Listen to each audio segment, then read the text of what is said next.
This week we're off to Kenya and Kamundu, which is a new natural coffee that we've sourced, especially for you this week.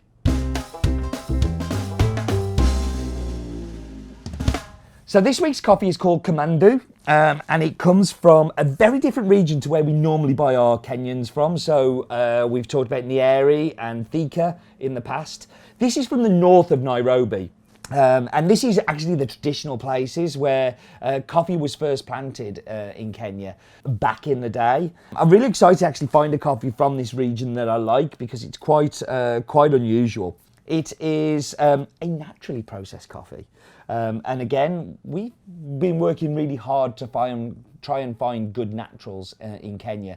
And we've had one in the past that we've worked with very closely, but this is kind of fun, which is the, come on Steve, you can do this, it's not the Kieni, it's the, what is the natural that we have? So we've got Thika, Kariga and Chinga!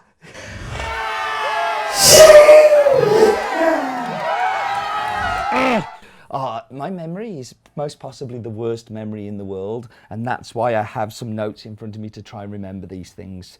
But basically, this week's coffee has been inspired from Chinga, from our importers. So we were using an importer to bring in the Kenyas a couple of years ago. We're now bringing them in a different way, but they tasted the natural from Chinga and went, this is fantastic. Why don't we try and get somebody else to do it? So they spoke to one of their partners in Kenya, and they've done a natural, and they've showed them us, and we were like, yeah, we love them too. So we've taken them. Why is it unusual to find naturals in Kenya? Well, the Kenya process is actually quite unique, where there's a lot of submersion in water.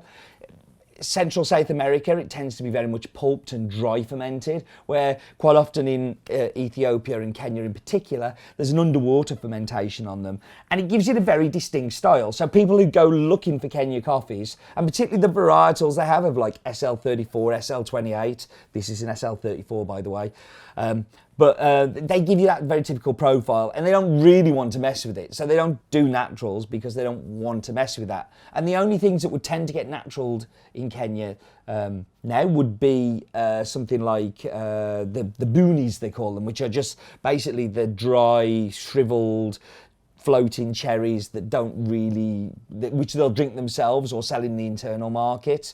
So when you ask them to do a natural, they're like, really? With the good stuff? But I think you'll agree that this week's is going to give you that an amazing cup. So after my should we see whether Roland knows more than me with Roland's daft fact of the week?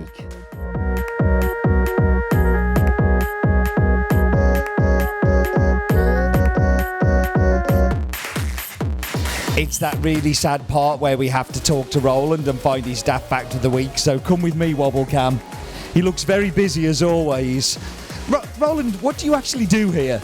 I'm not sure, Steve. Can you tell me? You give daft facts. Give me a daft fact. I do give daft facts. But I can't remember one at this moment. But it's really good when you mess up on camera. It is. Roland being rubbish. Take two. Did you know that Kiambu was traditionally inhabited by the Kikuyu people, who now make up about 20% of Kenya's demographic? That must make them one of the largest demographics in Kenya. It is. Interesting. We are done.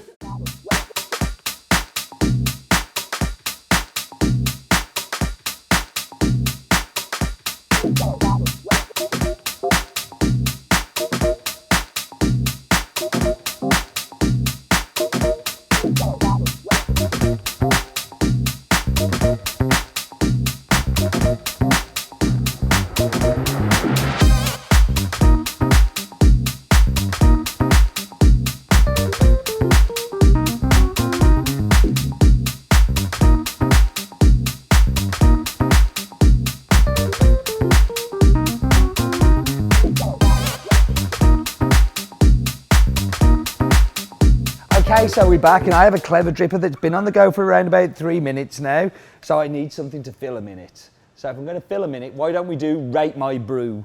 Rate My Brew is where you can send any picture onto the Instagram, And if you put the hashtag has been, we will search through and we may feature you on here.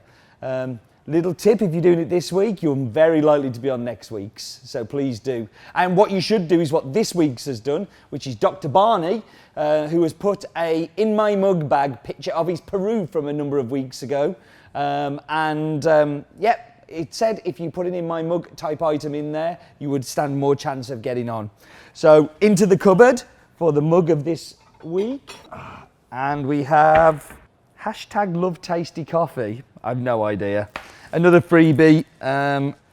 So that's the look of the drawer. So the clever dripper is going through. We're just going to let that drip into there. See, this is why clever drippers aren't clever. It's slowing down very much. I was hoping for it to come through much quicker than this. I tend to go for a very similar grind as the cafetiere grind that you'll see on the screen now. Big chunks, big boulders. So you don't get this that's happening, which is the stalling. I obviously haven't gone coarse enough. Do play around with the clever dripper because you can use it two ways. You can either use it as a filter type brew where you're going to have a much shorter contact time and a much finer grind. I tend to use it much more as a clean French press. So that immersion, but bigger boulders to make that go. So that's nearly finished. So I'm going to take that off at this point, pop that to one side. Now I can smell this coffee already, and I can smell what it's going to taste of because it smells like warm Ribena.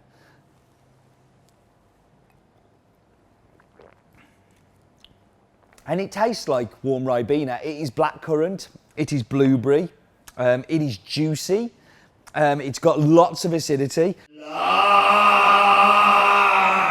of acidity. For a natural, incredibly clean. It's a triumph. It's an amazing coffee. I cannot wait to hear all of the positive feedback on this one because this is an absolutely exceptional example of a Kenyan natural. Hope you're enjoying it at home. I hope you're enjoying watching these. It's always a pleasure to have you along. Please do come back next week, but it's time for you to leave with these words. Life is too short for bad coffee.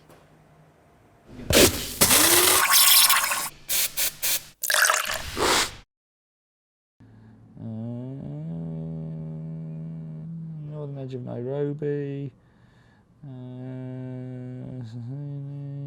First producing natural. Should try that, it's lovely.